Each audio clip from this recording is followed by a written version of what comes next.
രാജാതിരാജം, രാജഗംഭീരം, രാജമാർത്താണ്ഡം, രാജകുലത്തിലകർ, പാഞ്ചാലക്കുറിച്ചി വീരമന്ദർ, വീരപാണ്ഡ്യ കട്ടപ്പൊമ്മൻ, പരികിറ പരികിറ പരികിറ.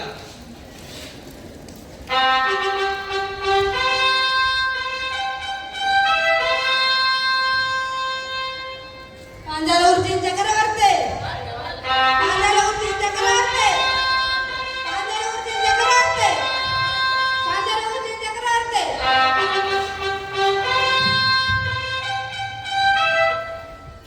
அனைவருக்கும் வணக்கம் எமது வீரர்களே.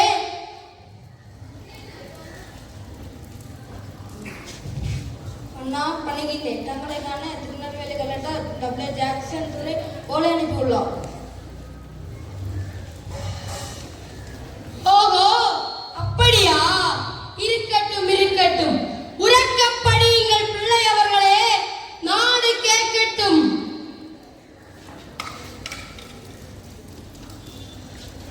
முகவரிவுக்கு விஷயம் வருமாறு தென்னகத்தை என் விருப்பப்படி நடத்த பெரும் பதவியேற்றினால் திருநெல்வேலியில் தங்கியுள்ளேன். என் பெயர் டபிள்யூ ஜாக்சன் துரை.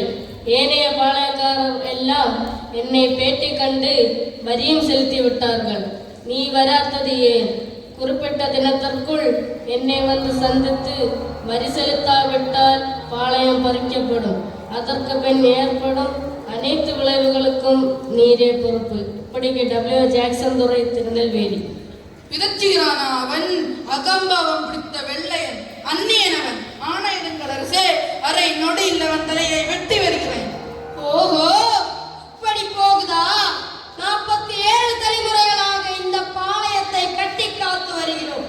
இதுவரை வரி இந்த பேரில் ஒரு சல்லி காசு கூட கட்டியதும் இல்லை, கட்ட போவதும் இல்லை. வரி கட்டாமல் எங்களுடைய அரசு முடங்கி கிடக்குகிறது. பிழைக்க வந்தவர்கள் நீங்கள் பிழைக்க முடியவில்லை என்றால் உங்கள் நாட்டுக்கே ஓடுங்கள். இங்கு என்ன வேலை உங்களுக்கு? எங்கள் நாட்டில் வந்து பிச்சை எடுப்பது உங்களுக்கு அவமானமாக இல்லையா? பணம் வேண்டுமானால் கடனாக தருகிறேன். எங்களுடைய ஈகை பற்றி நீங்கள் அறிந்ததில்லையா? எங்களுடைய வீர மரபு இருக்கும் வரைக்கும் ஒரு சல்லி காசு கூட வரியாக செலுத்தவே மாட்டேன். சிங்கங்கள் அரசாளும் நாட்டில் சிறுநரிகளா? இது சிங்கங்கள் கர்ச்சிக்கும் காடு. சிறுநரிகள் நடமாட முடியாது. சென்று விடு இங்கிருந்து. அவனை ஓட சொல்லு.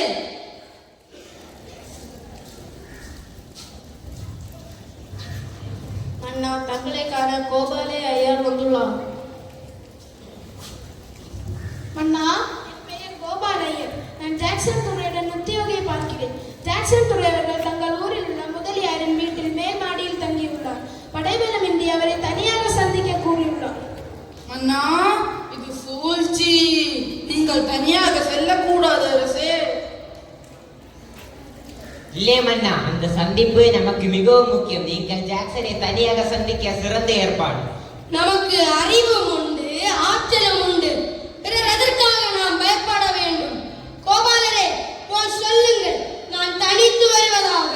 சரி மன்னா.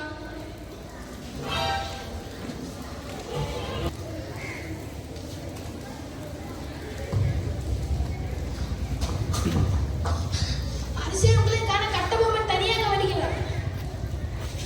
சிப்பாய்களே, நீங்கள் அனைவரும் மறைந்தீர்கள். அவன் வந்தால் உட்கார இடம் கொடுக்க கூடாது.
கெட்ட வேண்டிய மன்னர்களை கெட்ட வேண்டாம் என்பது பெரும் குற்றம்.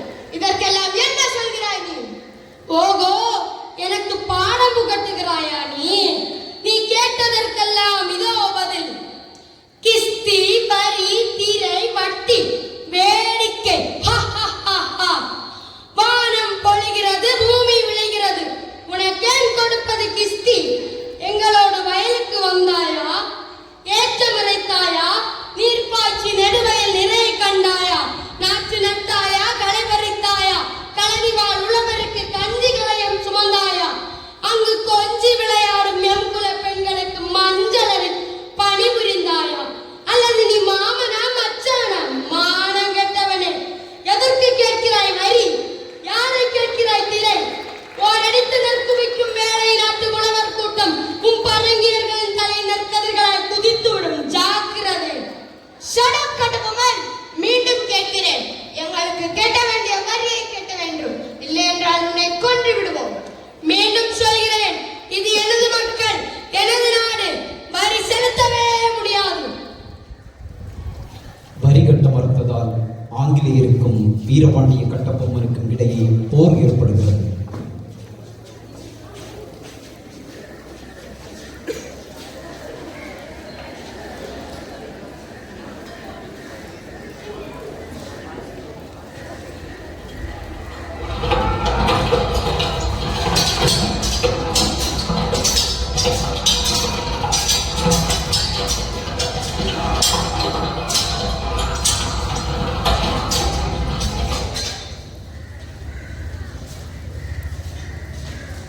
போரின் இறுதியில் வீரபாண்டிய கட்டபொம்மன் சுப்பிரமணிய சிவாவும் தப்பி செல்கின்றனர். களக்காடு காட்டுப்பகுதியில் மறைந்திருந்த வீரபாண்டிய கட்டபொம்மன் எட்டயபுரத்தை ஆண்ட எட்டப்பன் என்பவனால் காட்டிக் கொடுக்கப்பட்டு ஆங்கிலேயர்களால் கைதியாக சிறைபிடிக்கப்பட்டு தூக்கு மேடையின் முன் நிறுத்தப்படுகின்றார். தூக்கு மேடையின் முன் நின்று கொண்டு வீரபாண்டிய கட்டபொம்மன் இதோ.